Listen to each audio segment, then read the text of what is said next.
गर्व से कहो हमारा परिवार शिव परिवार। हर हर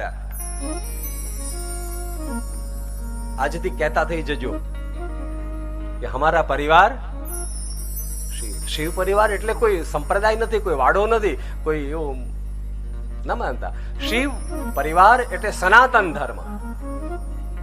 શિવ પરિવાર એટલે સનાતન ધર્મ.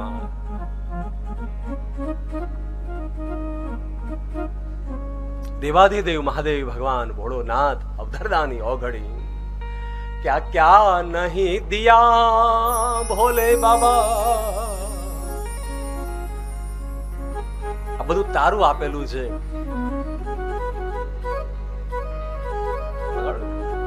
क्या क्या नहीं दिया तुम्हें क्या प्रमाण दे बस गए हैं त्रिलोक शंभु तेरे नाम से.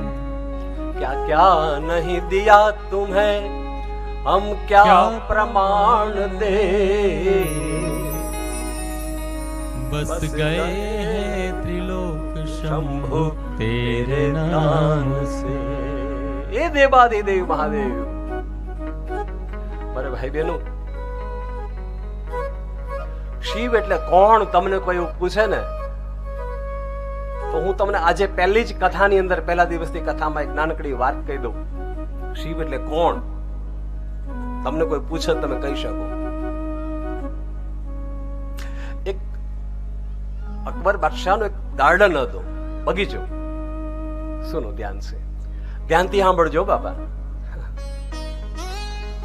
બહુ મહત્વના પ્રસંગો છે. એક એક પ્રસંગ જીવનને ઉન્નત કરી દેશે.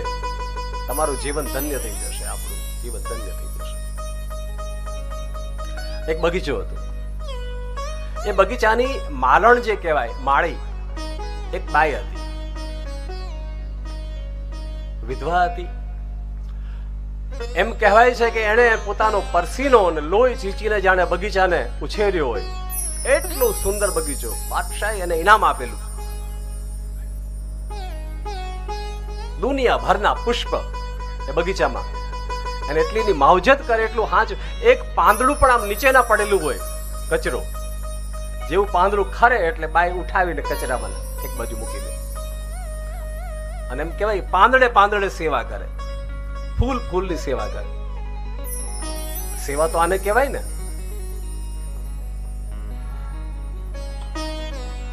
24 કલાક જે ભગવાનની હારે જોડાયેલો છે એવું. ઝાડની હારે આ બાઈ જોડાયેલી, પાનની હારે જોડાયેલી બાઈ. એટલો સુંદર બગીચો, ન પૂછો વાત. એટલા બધા પુષ્પ રોજ ખીલે, ન પૂછો વાત. એટલા બધા.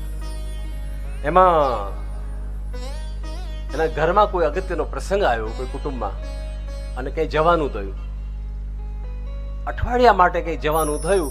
એટલે પેલા જે બાઈ હતી એને એના છોકરાને કીધું, 18-20 વર્ષનો નાનો છોકરો, જુવાન, એને કીધું, બેટા તું બગીચાનું ધ્યાન રાખીશ? હા હા માં, હું ધ્યાન રાખીશ, પણ સાચવજો બેટા, પાંદડે પાંદડે ધ્યાન રાખજે. ક્યાં ધ્યાન રાખવાનું? એક એક પાંદડે પાંદડે, ફૂલ ફૂલના ઉપર તું ધ્યાન રાખજે બેટા. મારો બગીચો સહેજ પણ કરમાવો ના જોઈએ બેટા. બગીચો એટલે મારો પ્રાણ છે, મારો જીવ છે આમાં. અરે માં, તું મારી માં છે. બસ જા, હું તને વચન આપું છું, હું પાંદડે પાંદડે ધ્યાન રાખીશ. આવો બગીચો. માં તો ગયા, અને છોકરાએ બગીચો સંભાળી લીધો. 18-20 વર્ષનો દીકરો, અને સરસ મજાનો. પણ પહેલો દિવસ થયો અને પાણી પીવડાવે, પાંદડે પાંદડે આમ એનું ધ્યાન રાખે.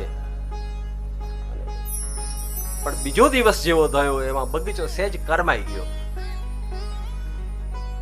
છોકરાએ આવીને જોયું કે ઓ, મારી માં જે ખીલવતી હતી પુષ્પ, એવા આજે નથી ખીલ્યા. બહુ મહેનત કરે, આખો દિવસ સવારથી રાત પડે ત્યાં સુધી આમ મહેનત કરે. પણ ત્રીજો દિવસ થયો, પાછો બગીચો સુકાવા લાગ્યો. ચોથો દિવસ થયો, પાછો સુકાવા લાગ્યો. આમ અઠવાડિયું થયું ત્યાં તો અડધો બગીચો સુકાઈ ગયો. ઓ આ તો થયું શું? આટલી મહેનત કરવા જતા આ છોકરાના દિલની અંદર આમ દર્દ છે અંદરથી. મારી માં આવશે તો મને ઠપકો આપશે. એટલે માં આવી ગયા. માં આવી ગયા અને માએ બગીચા પહેલા સીધી દોડીને માં બગીચામાં જ ગઈ, ઘરે ના જાય. એટલો બધો પ્રેમ એને બગીચામાં. બગીચામાં જઈને આમ જોયું મારો બગીચો કેવો છે. ત્યાં તો અડધો બગીચો સુકાઈ ગયેલો જો. આહા, છોકરો જ વાહે આવીને ઉભો રહી ગયો. પાછળ જોઈ છોકરાને કીધું, બેટા એટલે જ તને ખાસ સૂચના આપી હતી કે બેટા પાંદડે પાંદડે ધ્યાન રાખવાનું કીધું તું તને. છોકરો રડી પડ્યો. રડતા રડતા માને કહે, માં તારા ચરણની સોગંદ ખાઈને કહું છું, મેં પાંદડે પાંદડે સેવા કરી છે, પાંદડે પાંદડે પાણી રેડ્યું છે. માં હાલ તને બગીચો બતાવું, મેં કોઈ ખામી રાખી જ નથી. રાત દિવસ મેં મહેનત કરી છે, મેં કોઈ ખામી રાખી નથી. તે કીધું તું ને પાંદડે પાંદડે. માં પાંદડે પાંદડે રોજ હું પાણી રેડતો હતો. કેવી રીતે રેડતો હતો? માં જો આ રીતે પાંદડે પાંદડે પાણી રેડતો હતો. એની માએ માથે હાથ દીધો. અરે બેટા, મારથી તને શિક્ષણ તો આપવાનું હતું બીજું, અને અપાઈ ગયું બીજું. બેટા તારી ભૂલ નથી, મારી કહેવામાં જ ભૂલ છે. પાંદડે પાંદડે પાણી ના આપ્યું હોત તો ચાલત. ખાલી મૂળિયામાં પાણી નાખ્યું હોત ને તો પાન સુધી પહોંચી જાત. વાલા, મૂળિયામાં જો પાણી નાખ્યું હોત. બેટા તારો આમાં કઈ વાંક નથી, મારી કહેવામાં મારી ભૂલ થઈ. હું તો અતિશયોક્તિ કરતી હતી કે પાંદડે પાંદડે ધ્યાન રાખજે. મૂળમાં તો નાખવાનું જ હોય ને બેટા. પણ એટલી તને ખબર ના પડી બેટા કે મૂળમાં તો નાખવાનું જ હોય, પાંદડે પાંદડે ધ્યાન રાખવાનું હોય.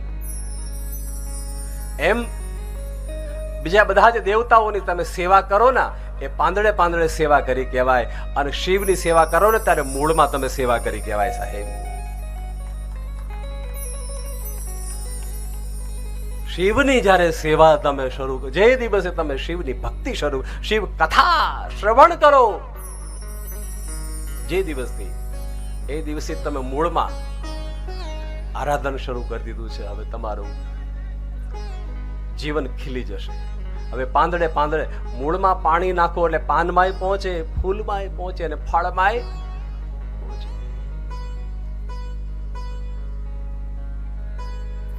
શિવને તમે પૂજા કરો એટલે પછી અલગ અલગ કોઈ દેવતાઓની પૂજા કરવાની જરૂર ના રહે.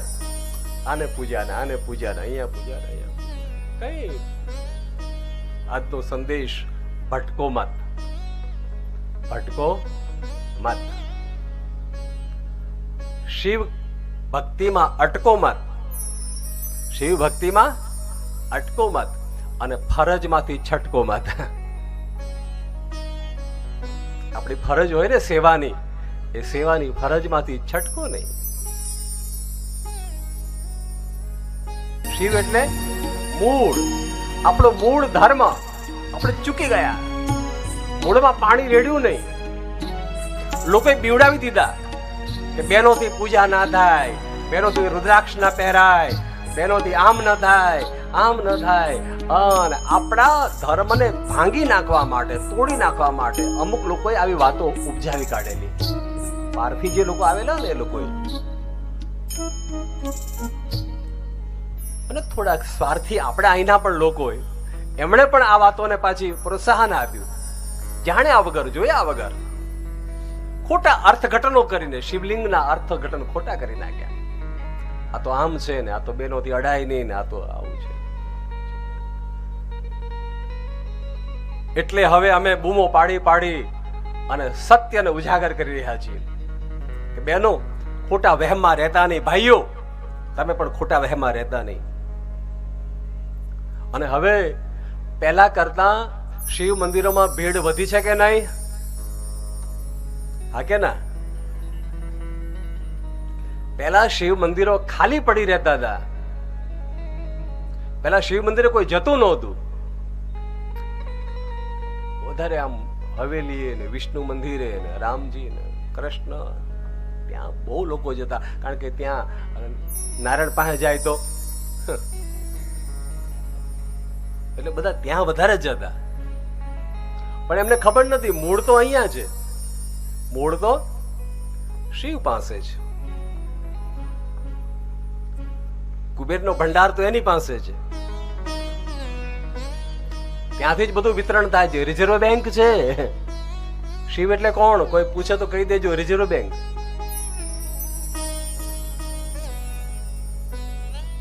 મૂળ શાખા, મૂળ ઓફિસ જો કોઈ હોય, મૂળ સત્તા, મૂળ શક્તિ, મૂળ મહા જગતનું સંચાલન કરનાર કોઈ હોય તો એ દેવાધિદેવ મહાદેવ છે. શ્રી શિવાય નમસ્તુભ્યમ કહીએ સબ. श्री शिवाय नमस्तुभ्यम्.